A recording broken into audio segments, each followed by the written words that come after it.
Dulu waktu saya di sidang lucu, saudara jaksa, saudara para penuntut dan lain sebagainya bilang, Habib Rizik kan tinggal di Jakarta, betul? Kenapa berobatnya di Bogor? Orang mau berobat kemana kek? Kenapa jadi lu yang ribet? Sampai dihitung jaksa, itu dari Petamburan sampai ke rumah sakit Umi, itu ada belasan rumah sakit. Kita milih rumah sakit Umi disalahin. Apa ini negeri, saudara? Kalau di Mabes Polri lain lagi. Saya minta izin, saya sakit, kaki harus dioperasi. Mereka bilang, Habib tidak diizinkan kecuali di rumah sakit Polri. Saya tolak, saya nggak mau. Loh kenapa Habib? Ini dokternya bagus-bagus, bukan soal bagus. Yang nangkep gue polisi, yang bunuh gue punya laskar polisi, yang nahan gue di sini polisi, yang ngobok-ngobok gue lagi dirawat di rumah sakit Umi polisi. Sekarang berobat ke polisi, dibunuh gue. Sama juga kita bunuh diri. Ya kalau disuntik mati selesai. Kalau Anda tetapkan saya harus diobati di rumah sakit Polri, saya tolak, saya nggak percaya. Bismillah, walhamdulillah, wassalatu wassalamu ala rasulillah wa ala alihi wa sahbihi wa mawalah. Allahumma anfa'na bima 'allamtana wa 'allimna ma yanfa'una. Allahumma zidna ilma warzuqna fahma wa atina hikmah. Allahumma barik lana fi majlisina hadza birahmatika ya arhamar rahimin. Walhamdulillahi rabbil alamin. Taqabbalallahu minna wa minkum fataqabbal ya karim. Alhamdulillah, pengajian rutin malam Kamis di Masjid Jami Al-Islah Petamburan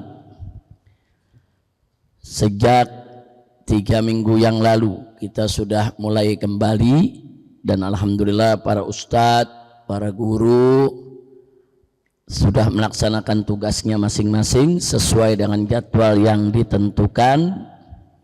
Mudah-mudahan majelis ini menjadi penyebab turunnya rahmat dan barakah. Tapi memang saya perhatikan semenjak ada majelis-majelis yang disiarkan secara live streaming, itu banyak jamaah lebih memilih duduk di rumah.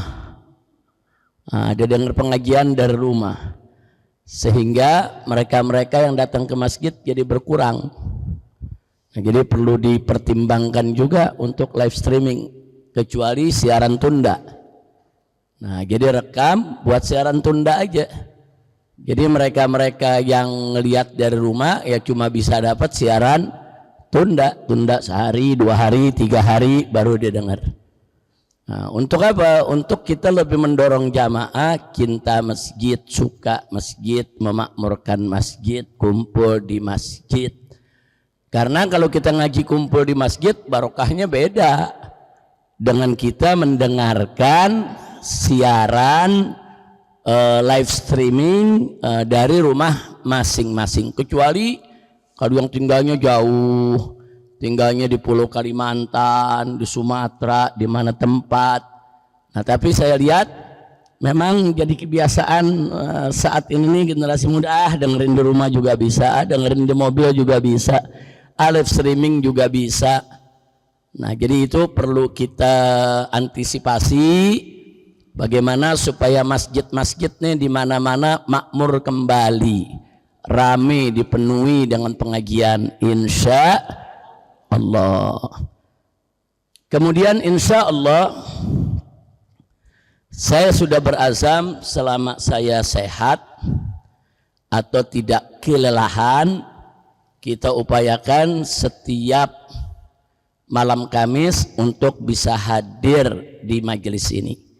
Nah, setidaknya setiap 10:30 setelah burda selesai dibaca, guru-guru sudah menyampaikan pembacaan kitabnya, saya usahakan setiap malam Kamis saya hadir, kecuali satu, saya sakit atau sakitnya kambuh, atau yang kedua saya kelelahan, kecapean, atau yang ketiga karena ada kedaruratan kunjungan ke daerah.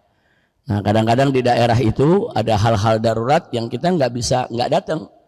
Umpamanya ke Madura, ke Aceh, ke Palembang, kemana tempat.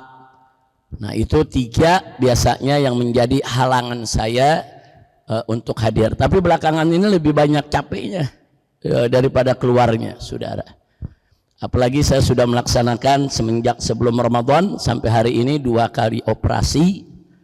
Dan alhamdulillah Allah berikan hasil operasinya tuh bagus, baik, berkat doa para habaib, para kiai, para ustadz di berbagai daerah, berkat doa jamaah kaum muslimin di mana-mana, doa para santri, sehingga operasi-operasi tersebut yang walaupun punya resiko yang tinggi tapi kita bisa lalui dengan selamat, alhamdulillah.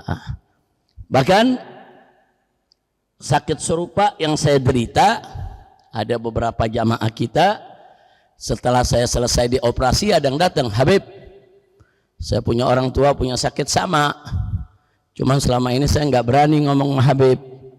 Terus udah dioperasi di rumah sakit di Jakarta, rumah sakit bagus, nggak berhasil. Bawa ke Singapura operasi, nggak berhasil. Bawa lagi ke Korea operasi, nggak berhasil. Bahkan penyakitnya tetap dirasakan sampai akhir hayatnya. Saya jawab, alhamdulillah, untung ente ceritanya sekarang. Untung dia cerita kita udah beres operasi. Nah kalau kita belum dioperasi cerita begitu, kira-kira bagaimana? Nggak jadi operasi ya kawan. Masya Allah. Ada lagi satu jamaah kita, masih kerabat kita, cerita, Habib, si fulan, saya tidak sebutkan orangnya, termasuk orang kaya lah yang dermawan ya kawan, punya sakit sama kurang lebih, udah keliling ke seluruh dunia, ya di Jakarta, ya di Singapura, ya di Korea, ya di Jepang, yang di Eropa, ke Amerika, ke mana tempat operasi. Nah, sampai hari ini nggak baik-baik. Ya karena memang Allah punya ujian, penyakit itu dari Allah, yang menyembuhkan adalah Allah. Lagi-lagi tadi saya bilang untung ente ceritanya sekarang. Ya bukan kalau diceritanya kita sebelum operasi nggak jadi kita ke operasi. Waduh, yang udah kesono kemari pada nggak baik, terus kita ya nggak ada, saudara. Nah jadi ada yang menarik. Saya operasi di leher itu sudah saya tunda selama kurang lebih 3 tahun. Untuk operasi 1 titik. Dokternya ngebujuk terus, saya nggak pernah mau. Saya bilang selama saya masih bisa ngajar, bisa sholat, bisa dakwah, sakit-sakit dikit kita rasain lah, nggak apa-apa, saudara. Nah terakhir, karena memang sudah tidak bisa tidak harus dioperasi, saya dibawa nih sama dokter ke gurunya. Nah, gurunya ini dokter nih, dosennya. Nah, supaya maksudnya untuk meyakinkan saya supaya saya mau dioperasi. Datang ketemu dosennya, ketemu gurunya lah di salah satu rumah sakit besar di Jakarta. Si guru bilang, Habib, ini mestinya yang dioperasi bukan 1 titik. Habib mesti dioperasi 3 titik. Nah, jadi kalau saya yang operasi, Habib, saya nggak mau kecuali harus 3 titik. Saya jawab, begini dok ya, ini nanti punya murid nyebut 1 titik, 3 tahun anda mikir. Nanti sekarang bilang 3 titik, 6 tahun lagi anda mikir. Masya Allah. Maksudnya si dokter kawan kita ini ajak ke gurunya biar kita lebih tersupport. Dengar begitu, wah 1 titik aja di 3 tahun mikirnya. Istikharah mikir pertimbangan 3 tahun baru anda mau operasi nih sekarang, ente nambahin 2 titik lagi bisa nggak jadi. Masya Allah. Tapi ala kulli hal, artinya setelah observasi, pemeriksaan, saudara dengan teliti, akhirnya operasi bisa dilaksanakan, alhamdulillah. Dan selama ini maaf, saya sangat yakin dan masih percaya dengan dokter-dokter Indonesia. Di Indonesia ini banyak dokter pinter, banyak rumah sakit bagus ya ikhwan, dan banyak rumah sakit yang punya alat-alat itu lengkap. Enggak mesti kita ke Singapura, ke Korea, ke Jepang, enggak mesti, saudara. Dokter-dokter kita yang belajar di Singapura juga banyak, memperdalam ilmunya, yang belajar di Korea juga banyak, yang belajar di Jepang juga banyak, kemudian ilmu-ilmu itu dia bawa ke Indonesia. Saudara, jadi saya nggak terlalu percaya dengan testimoni itu di medsos kan banyak, ayo kita berobat ke negara sana lebih murah katanya, dan dokternya lebih bagus, hasilnya lebih begini, lebih begitu. Enggak, saya nggak yakin. Saya lebih yakin bahwa rumah sakit Indonesia, baik rumah sakit pemerintah maupun rumah sakit swastanya, banyak yang bagus dalam soal observasi, pelayanan, saudara, dan pengobatan.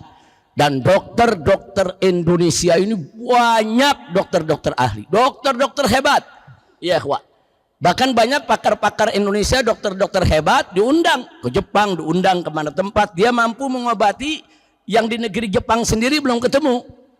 Seperti salah seorang guru besar kita, profesor, saudara, dia ahli mengobati epilepsi. Udah ribuan anak yang kena epilepsi diobati baik, saudara. Yang belakangan dia ada protes kepada Menteri Kesehatan, akhirnya dipecat, diberhentiin. Nah, kan negeri kita begitu, ada yang protes langsung berhentiin. Padahal ini ahli, se-Indonesia nggak ketemu ahli seperti itu ya ikhwan. Nah, akhirnya begitu diberhentikan, dia jadi guru besar di Jepang yang ambil. Nah, jadi sekali lagi rumah sakit kita banyak yang bagus, dokter kita banyak yang bagus, tapi memang aturan-aturan sistem kesehatan di negeri kita masih bermasalah. Nah, bagaimana nggak bermasalah? Menteri Kesehatannya nggak ngerti kedokteran, nggak ngerti medis, saudara. Menteri Kesehatan yang diangkat seorang bankir, ahli perbankan. Nah, akhirnya mikirnya bagaimana dagang dengan rumah sakit, didagangin rumah sakit. Nah, dagangin obat, dagangin alat, dagangin pelayanan. Nah, dokter-dokter dulu dinilai mereka punya prestasi itu dari segi bagaimana kemampuan mereka di dalam pelayanan masyarakat. Saudara, makin bagus pelayanannya, maka rekod mereka juga semakin baik. Kalau sekarang enggak, dokter itu dinilai bagus, saudara, kalau dia mampu banyak menghasilkan duit buat rumah sakit. Nah, kalau pasiennya banyak, duit banyak yang masuk, itu baru dokter punya nilai. Nah, jadi sekarang serba bisnis di mana-mana, ya ikhwan. Nah, ini yang jadi persoalan. Nah, apalagi sekarang lagi ribut, ternyata Menteri Kesehatan gelar insinyurnya konon katanya palsu, lagi dituntut. Nah, jadi bagaimana? Gelar insinyurnya palsu, dia nggak ngerti kedokteran, tapi diangkat jadi Menteri Kesehatan. Amburadul sistem kesehatan di negeri kita. Bukan amburadul dokternya, bukan amburadul rumah sakit. Yang rumah sakit Indonesia hebat-hebat, saudara. Baik yang negeri maupun yang pemerintah. Rumah sakit Indonesia ini hebat-hebat. Saudara, susternya juga luar biasa, dia punya pendidikan. Nah, makanya di rumah sakit kita lihat suster-suster di kita punya negeri itu kalau udah namanya nginfus, suntik, kateter, pasang, jago-jago ya kawan. Kadang-kadang lebih jago daripada dokternya karena setiap hari dia yang melayani. Dokter-dokter kita hebat-hebat, saudara. Nah, jadi sekali lagi hanya ini yang jadi persoalan, regulasinya, peraturannya, sistem perumah sakitannya di negeri kita yang tidak baik-baik saja. Nah, sehingga akhirnya ya kita lihat sekarang BPJS amburadul, orang-orang miskin akhirnya mau berobat, saudara, banyak telat, keburu mati, saudara. Banyak rumah sakit akhirnya nggak mampu juga untuk menampung pasien. Nah, ini yang perlu dibenahi. Tapi kalau soal keahlian, dokter kita nggak kalah. Makanya dari awal banyak yang nawari saya, Habib, ayo saya mau bayarin, Habib operasi berobat ke Singapura. Enggak, saya enggak mau. Habib ke Malaysia, itu di Penang ada begini testimnya. Enggak, saya enggak mau. Saya sering pulang pergi ke Malaysia. Enggak, saya enggak mau. Saya di Indonesia kenal dokter-dokter bagus kok.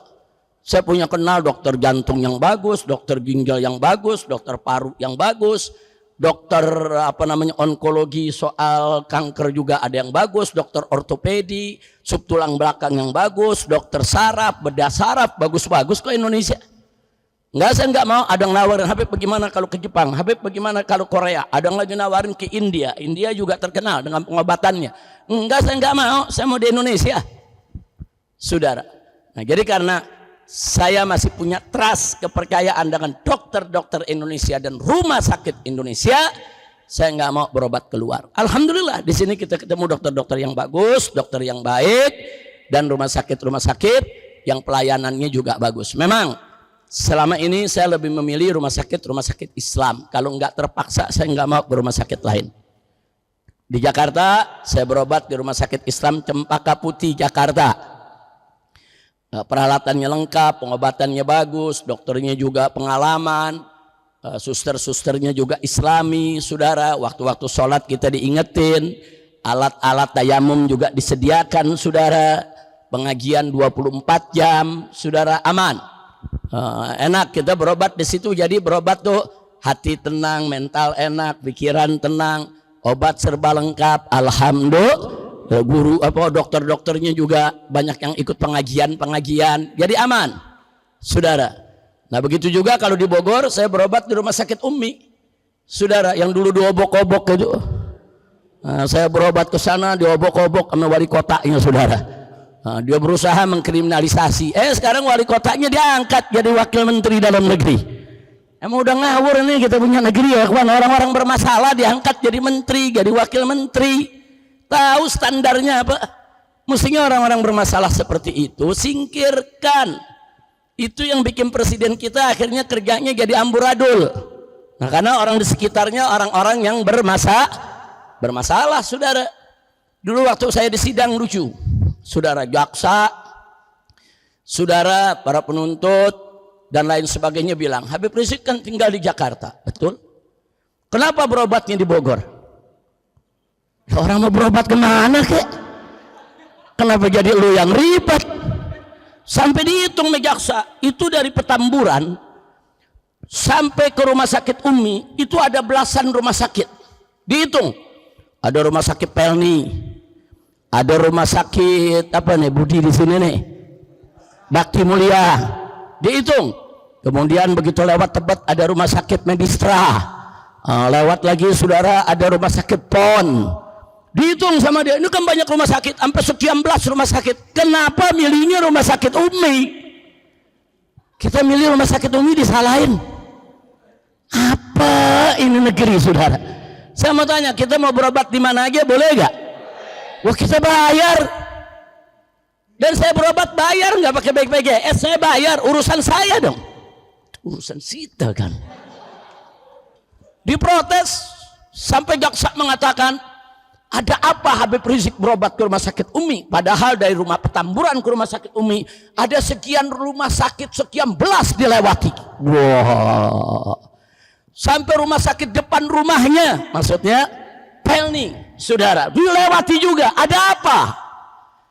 Hakim ikut nanya, coba ya terdakwa jawab, kenapa ya? Ini hakimnya, jaksanya, kita pikir pinter pada beler. Innalillahi wa inna ilaihi rajiun. Nah, karena saya nggak mau ribut, sebenarnya kalau kita menjawab ya terserah aneh dong. Ane mau berobat di mana, duit aneh, yang bayar aneh pilih urusan aneh, betul? Nah, akhirnya saya jawab, saya sampaikan. Karena memang selama ini saya sering berobat di rumah sakit Umi, sehingga catatan medis sekian tahun yang saya berobat adanya di rumah sakit Umi. Udah gitu dokter-dokternya sudah lama menangani kita, jadi saya nggak perlu dari nol lagi. Nah, kalau berobat ke rumah sakit Umi, saya katakan saya nggak perlu dari nol lagi, dokternya udah punya catatan. Oh Habibnya ada gula, oh Habib ada ini, oh Habib ada itu, oh obat-obat yang mesti dikasih ini, oh nggak boleh yang ini. Nah kalau ke rumah sakit yang baru nanti dari nol lagi. Itu hakim cuma ngangguk-ngangguk, oh begitu. Saudara, kalau di Mabes Polri lain lagi. Saya minta izin, saya sakit, kaki harus dioperasi. Mereka bilang, Habib tidak diizinkan kecuali di rumah sakit Polri. Saya mesti dioperasi di rumah sakit Polri. Saya tolak, saya nggak mau. Loh kenapa Habib? Ini dokternya bagus-bagus, bukan soal bagus. Yang nangkep gue polisi, yang bunuh gue punya laskar polisi, yang nahan gue di sini polisi, yang ngobok-ngobok gue lagi dirawat di rumah sakit Umi polisi. Sekarang berobat ke polisi, dibunuh gue. Sama juga kita bunuh diri. Ya kalau disuntik mati selesai. Enggak, saya enggak mau. Ya tapi enggak bisa Habib, ini kan sakit mesti dirawat. Ya, saya mau dirawat. Saya yang pilih rumah sakit, bukan Anda. Kalau Anda tetapkan saya harus diobati di rumah sakit Polri, saya tolak. Saya enggak percaya. Loh kenapa begitu? Gua enggak percaya, udah. Ya urusan percaya enggak percaya kan urusan kita, betul? Rumah sakit Islam Cempaka Putih, saya percaya. Rumah sakit Umi, saya percaya. Yang saya percaya saya datang. Rumah sakit ente, gua nggak percaya. Lo kenapa nggak percaya? Nak kena nangkep gua lo. Yang bikin susah gua lo, betul? Yang bunuh 6 laskar, lo juga. Nah, saya tolak. Nah, akhirnya terakhir baru diizinkan. Ya sudah. Kalau gitu Habib pilih yang mana? Saya pilih Rumah Sakit Islam Jakarta. Nah, jadi waktu saya di penjara, saya dikirim ke sana, diobati, dioperasi. Saudara, setelah selesai operasi seminggu dirawat, saya dibalikin lagi ke rumah sakit, ke Mabes Polri untuk melanjutkan penahanan. Nah, jadi artinya apa saudara? Berobat itu kan tergantung kepercayaan kita. Ingat, begitu kita yakin dengan dokter, kita percaya apa yang disampaikan, kita yakin dengan obat yang diberikan, itu udah separuh obat. Percaya daripada diagnosa dokter itu sudah separuh obat. Separuhnya lagi ya tergantung obat yang kita minum. Obatnya disiplin enggak, tertib enggak, bagus enggak. Tapi percaya aja udah setengah penyakit udah tersembuhkan saudara. Nah maka itu sekali lagi saya nggak percaya berobat di luar negeri. Saya nggak percaya berobat di beberapa rumah sakit yang saya lihat tidak nyaman ya dengan para pejuang Islam, atau bisa berbahaya saudara buat para pejuang Islam. Tentu saya pilih rumah sakit yang saya percaya. Nah kira-kira jelas gak nih? Nah kan itu saya sampaikan karena kondisi kesehatan saya seperti itu. Kadang-kadang ada kambuh, saya minta maaf. Kalau ada hari-hari Kamis, oh ini Habib nggak hadir. Ya kalau nggak sakit, kelelahan, kambuh. Hari ini alhamdulillah, padahal saya ngajar dari pagi. Dari pagi ngajar para ustazah di rumah dari jam 9 sampai jam 12. Kemudian tadi siang juga kita ngajar, ada pengajian dari zuhur sampai asar, madros para ustadz. Saudara, setelah itu kita ada tamu, saudara. Ya kalau hitung-hitung capek, udah capek.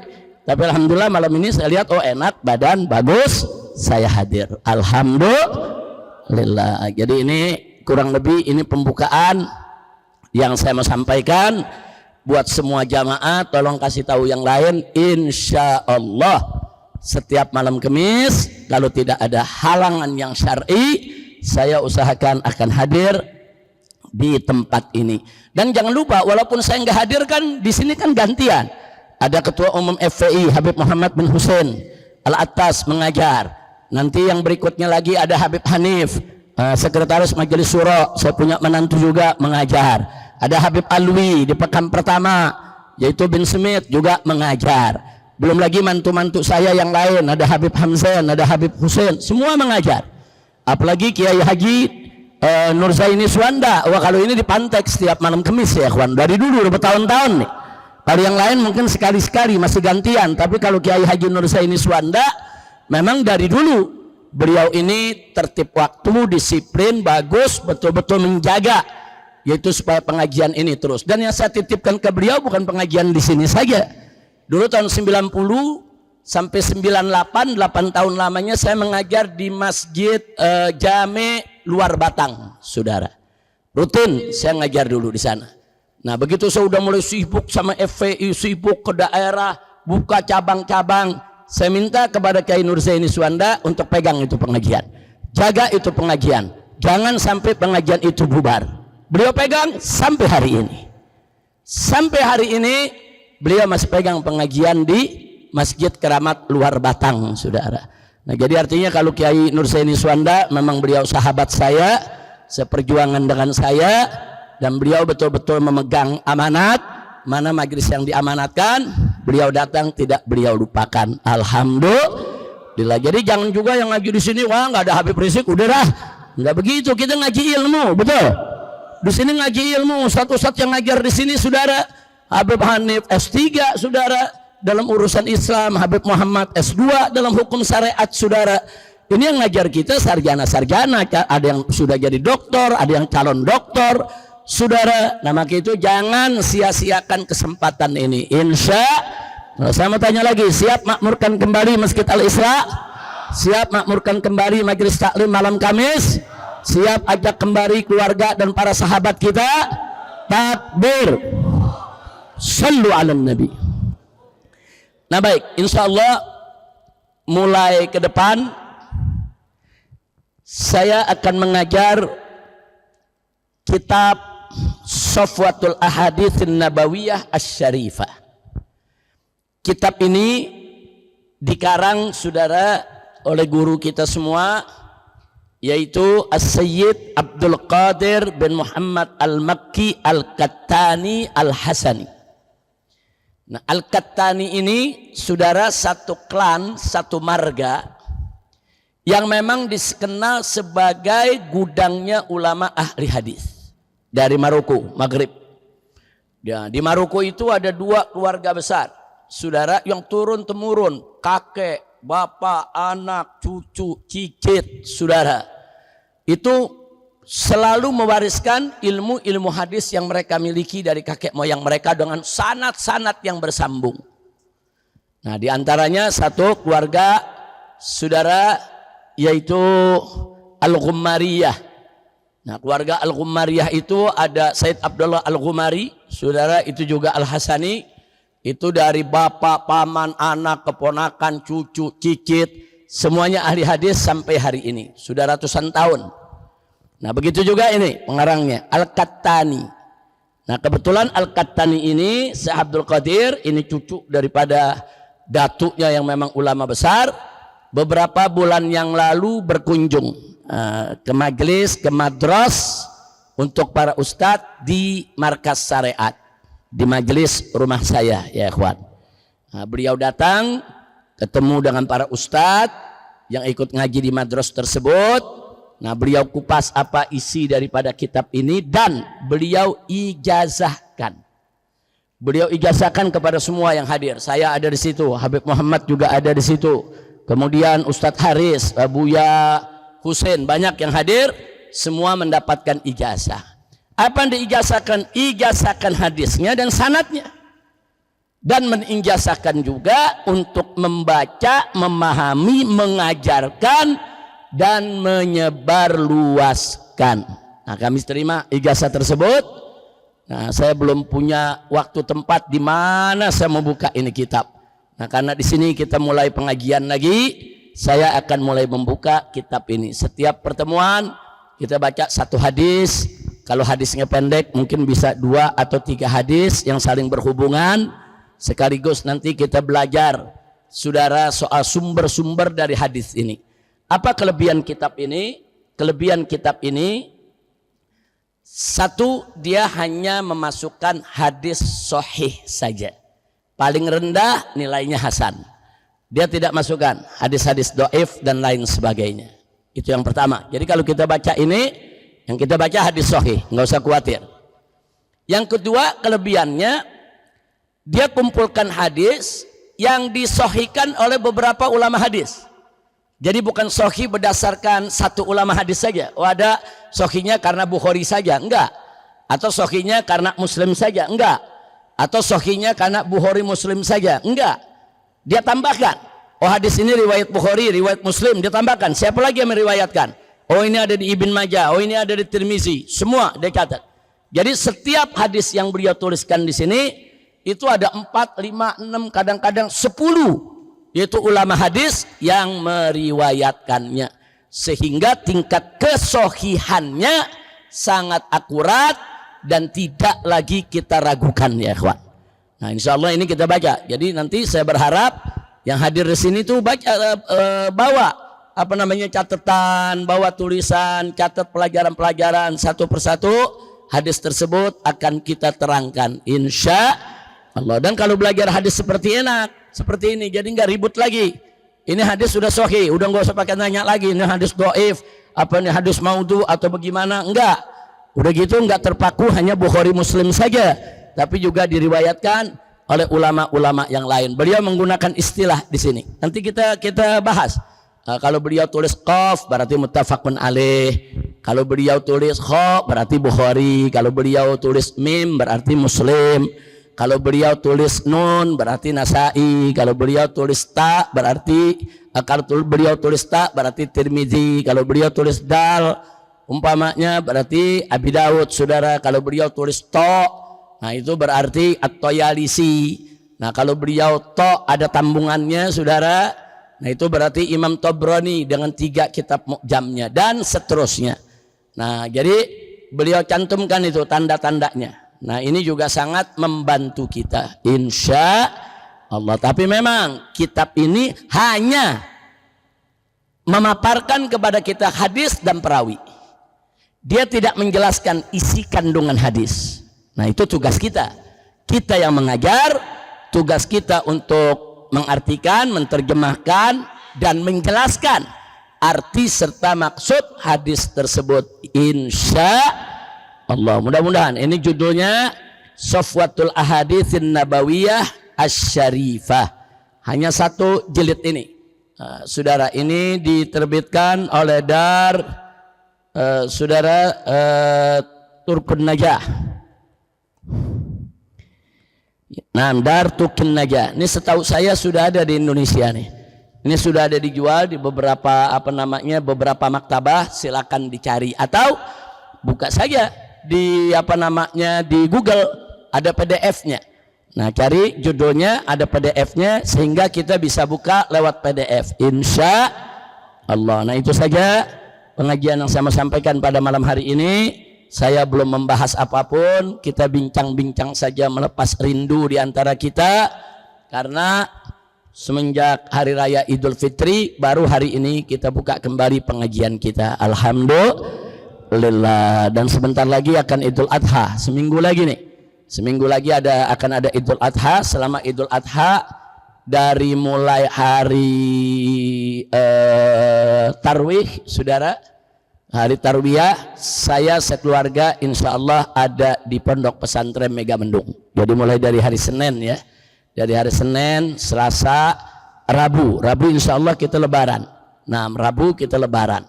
Nah, insya Allah Senin, Selasa, Rabu sampai Kamis saya akan berada di Pondok Pesantren Megamendung. Hari Jumat baru balik kemari. Insya Allah Jumatnya saya akan sholat di Al-Islah ini. Saudara, mudah-mudahan kita bisa ketemu. Kalau ada yang mau lebaran ya hari Jumat. Setelah sholat Jumat kita bisa kumpul di majelis petamburan insya Allah. Khusus di mana namanya di MS, hari Selasa itu ada kegiatan ta'rif bil Arafah. Apa itu ta'rif? Jadi banyak ulama-ulama Hadramut itu, saudara, dari dulu bahkan diikuti oleh banyak pondok pesantren di Indonesia. Kalau hari Arafah itu kan saudara-saudara kita di Arafah sana mereka kumpul di padang Arafah. Ada yang di tenda, ada yang di Jabal Rahmah, ada yang berpanas-panasan, ada yang pakai payung, saudara. Mereka wukuf. Nah, biasanya kita di hari yang sama, kita ambil sore setelah asar, kita juga duduk di lapangan. Biasanya anak-anak pesantren begitu. Duduk di lapangan rame-rame, ini namanya napak tilas. Oh, saudara kita ini lagi wukuf, kita mau wukuf-wukufan. Ini bukan wukuf beneran nih, wukufan. Tapi bukan wukuf duduk nggak ada arti. Kita baca zikir, kita baca istighatsah, kita baca sholawat. Saudara, kita juga nanti ada tausiah sampai masuk maghrib. Nah, begitu maghrib buka puasa bersama. Karena pada saat takrif itu semua santri, semua guru mereka berpuasa, yaitu puasa Arafah. Nah, itu kegiatan yang biasa dilakukan di pondok pesantren, di markas syariat. Insya Allah hari Arafah kami akan kumpul di lapangan yang ada di markas syariat dari asar sampai maghrib. Memang kami nggak undang umum terbuka, nggak. Hanya untuk keluarga besar markas syariat aja. Tapi kalau ada jamaah-jamaah yang biasa rutin ngaji di markas syariat mau ikut, silakan.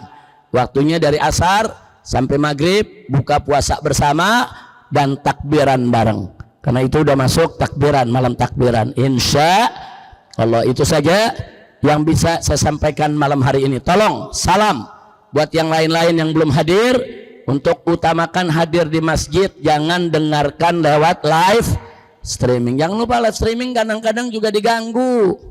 Begitu saya baru ngomong, toto hilang tuh gambar. Dari awal nggak ada apa-apa, lancar-lancar aja. Begitu saya ngomong, toto suara hilang. Saudara, ada aja yang ganggu, saudara. Apalagi kalau udah ada yang coba-coba masukin Instagram, kelihatan hidungnya aja langsung hilang. Nah, apalagi ngajar begini, saudara. Jadi yang namanya meta itu, saudara, Facebook, Instagram, gedek banget sama Habib Rizik. Udah gedek banget, udah. Tapi saya bersyukur, alhamdulillah. Bila kita nggak butuh, saudara, yang begitu-begitu. Yang penting kita dakwah jalan terus. Instagram, Facebook, lu memusuhin, muasa bodo amat. Yang penting kita dakwah, jangan terlalu bergantung dengan medsos. Insya Allah. Nah, itu saja yang bisa kita sampaikan. Kita lanjut untuk mahal qiyamnya. Langsung.